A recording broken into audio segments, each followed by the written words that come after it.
notre papa sait que son humiliation, c'est directement l'humiliation de plus de 100 millions d'habitants, plus de milliers de femmes violées, comme il le dit souvent. Nous nous attendions à un discours qui rassure, à un discours qui met la population en confiance, à un discours qui réconforte les âmes des gens blessés, déjà traumatisés par ces situations que nous vivons, surtout ici à l'Est et au Congo, dans tous les pays entiers. Les âmes déjà traumatisées, blessées, et beaucoup sont déjà malades à cause de cette situation que le Congo traverse. Je n'ose pas imaginer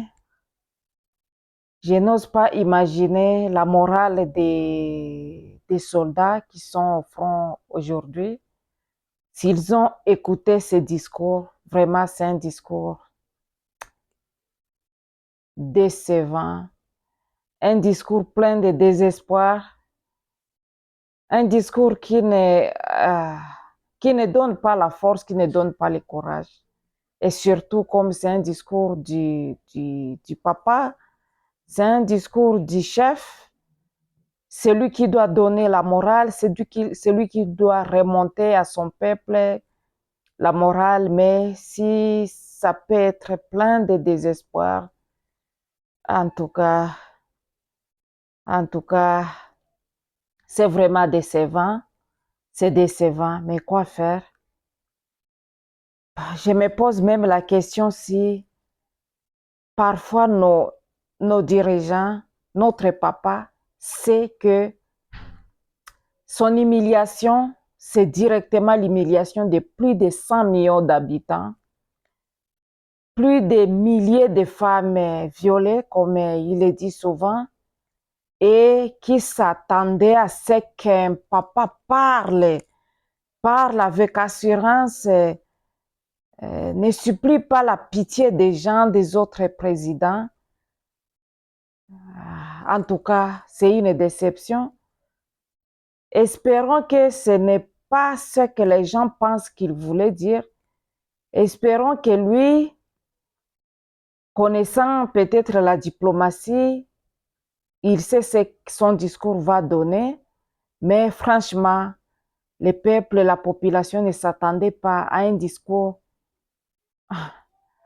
de faiblesse comme ça, à un discours suppliant la pitié, suppliant la considération des autres chefs d'État, des pays voisins. En tout cas, pas ça, pas ça.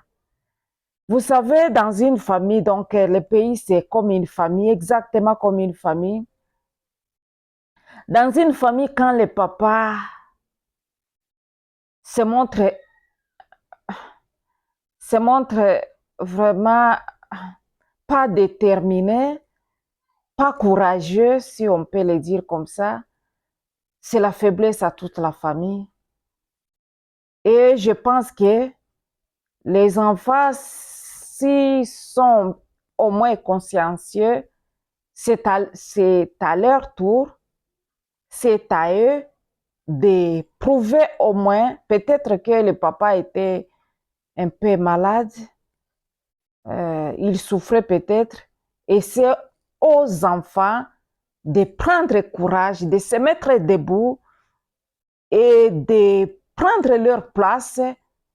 Si pas même, je pense, ils peuvent même montrer au papa, montrer aux autres, donc aux collaborateurs du papa, que eux sont là pour la famille, car après tout, c'est la famille qui gagne. Et alors, c'est à nous, nous Congolais, de soutenir ces Congolais-là, ces fils-là, ces papas, cet enfant-là qui sera brave, à démontrer au moins le courage, je m'excuse, à rassurer la maman, à rassurer les autres enfants, à rassurer la famille que ça va, la force est là, il est déterminé à redonner espoir, il est déterminé à laver cette honte, cette humiliation et à prouver que la famille est encore forte et la famille est toujours forte et rien n'est perdu. Et sinon, je n'ose pas croire la déception qu'ont nos militaires armés à la main à cette heure. Et en écoutant ces discours, vraiment, c'est comme si le discours disait de ne plus se battre, de ne plus nous défendre, de ne plus rien faire, mais de voir si nous pouvons passer gauche-droite et demander pitié, pitié, pour que les gens nous pardonnent, pour que les gens nous excusent, pour que les gens arrêtent de nous faire du mal, parce que nous ne sommes pas forts, parce que nous ne pouvons pas nous défendre, nous n'avons pas la force de nous défendre. Nous ne méritons pas ça. Nous ne méritons pas ça vraiment. Peuple congolais, debout, nous ne méritons pas ça. Nous méritons des dirigeants, nous méritons un papa fort, un papa qui montre qu'il assure, qui rassure sa population, qui rassure sa famille et que sa famille se sente en confiance. Quand les papas parlent, les enfants vraiment se taisent et comprennent que tout va bien. Tout va bien, on n'a pas à avoir peur. Mais en écoutant les acclamations, c'est comme si, je ne sais pas, c'est comme si c'est ça, parce que euh, euh, au moment du discours des Nations Unies, les gens se plaignaient beaucoup, disant comme quoi, comment notre papa, notre président a amené 120 personnes, au moment où les autres amenaient moins de 20 personnes. Et là, on ne savait pas pourquoi est-ce qu'il pouvait amener tous ces gens-là, toutes ces personnes là-bas. Mais on a finalement compris que ces gens-là ont un rôle vraiment à jouer très capital. C'est pour acclamer, pour acclamer. Tout ce qu'on dit, c'est pour acclamer. Et là, les acclamations ont aussi une place. Oui, les acclamations ont aussi une place. Mais franchement, chers dirigeants, cher papa, notre président, nous méritons mieux. Nous méritons mieux. Nous méritons vraiment du courage, la détermination, la force, l'assurance, quoi. Hein? Nous sommes une grande nation. Vous êtes président, vous êtes papa d'une grande nation qui a besoin des dirigeants, d'un président qui s'assume, qui s'assume vraiment et qui sait à tout moment que tout ce qu'il fait, tout ce qu'il dit, ça représente plus de 100 millions d'habitants.